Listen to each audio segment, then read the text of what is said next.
Gusto mo ng pampalibog? O, ayaw mo ha? Sinabi mo ha?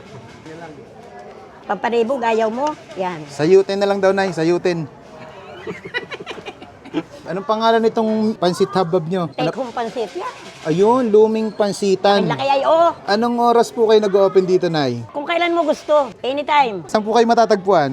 Dito lang. Di kami naalis, kami yung aking apo. Anong kakaiba dito sa pansit habab mo? Masarap ang aming pansit. Perming nakatawang nagtitinda. Hindi na si Mangot? Loko. Kung taga Quezon Province ka, ay sigurado nakatikim ka na nito. Napadayo na nga kami dito sa pinakamatanda nagtitinda ng authentic pansit habhab dito sa Lucban, Quezon since 1965 na may iba't ibang sahog tulad ng Eyote, sibuyas, paminta, bawang. at napakadami pang ibang pampalasa. Kaya naman pala dinudumog sila dito. Simula noon hanggang ngayon, ay si Nanay Luming na ang talaga nagluluto nito na siguradong pag natikman mo ay mapapaulit, ulit ka sa sarap. Hello, Nay. Anong binibenta nyo dito? Pansit lukban. Pansit lokban? Pansit habhab, kung Pansit tawagin. habab? Magkano po yung ganyan, ma'am? Pwedeng 20, pwede 30. Alam mo naman ngayon, mahal ang bilihin. Pero dati ay 5 piso lamang. 5 piso lang. Nung araw. Ano-anong sahog nitong pansit habab nyo, Nay? Eyote, sibuyas, paminta, bawang. Sige po, pa-order po ako, Nay. 10 piso lang. Okay lang. May 10 piso. Ay wala nga, dapat 15 eh. Ay, 15 na, 15. Yun. Kailan pa kayo nagsimula magtinda ng pansit habab, ma'am? Ay matagal na. Maybe.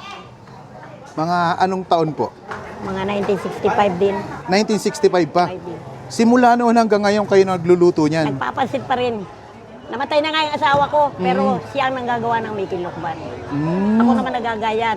Ito'y kaya pula ha. Hindi ito pupula pag hindi mo nilagyan ng isang formula. Meron nilalagay lihiya, parang kutsinta. Tingnan mo, ito yung 15 pesos.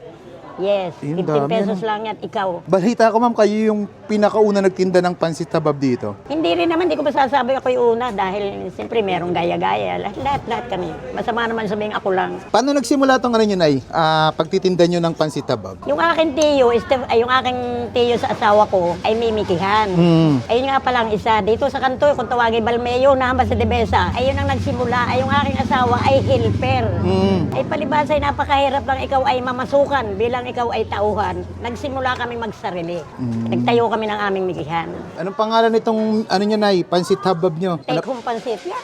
Ayun, luming pansitan. Ang laki ay o. Anong oras po kayo Paki-light natin, on the light. Anong oras po kayo nag-open dito, Nay? Kung kailan mo gusto. Kung kailan ko gusto. Anytime. Kahit tulog kayo, pwedeng kalampagin. Yes. Saan po kayo matatagpuan? Dito lang. Di kami naalis, kami yung aking apo. Anong address nyo po dito, ma'am? 33, Barangay 5, Marcos Tigla, Luneta, ang pinakang...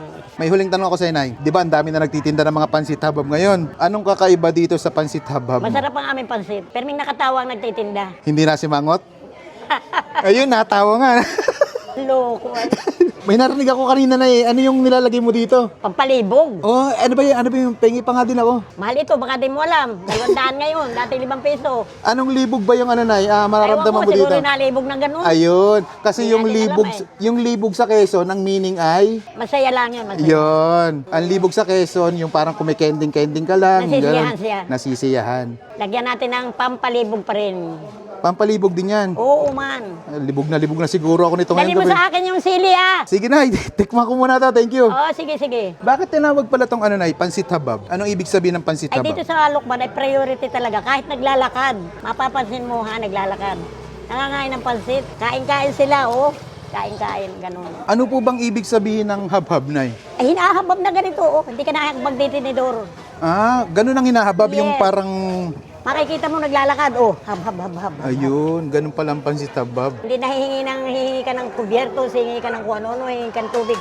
Maglakad ka, habhabin mo. At ay mga kabangers, nandito tayo ngayon sa luming pansitan dito pa rin sa Lucban, Quezon. Titikman natin yung isa sa mga legendary pansit habab dito. Since 1965 ay nagtitinda na sila nito. Parang sila yung pinakauna nagtinda nito dito sa Lucban. Ayan, 15 pesos lang yung in-order natin. Ganito ng karami. Dami ng serving, oh.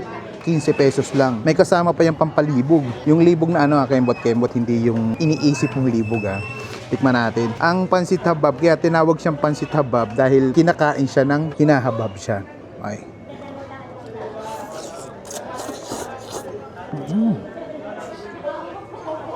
Sarap. Sakto-sakto lang yung lasa niya. Tingnan natin.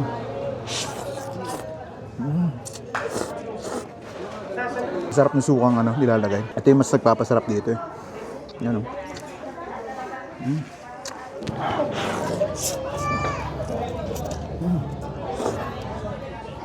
Solid.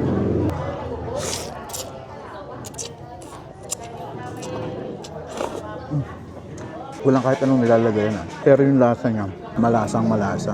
Kasi may mga secret ano siya, ingredient.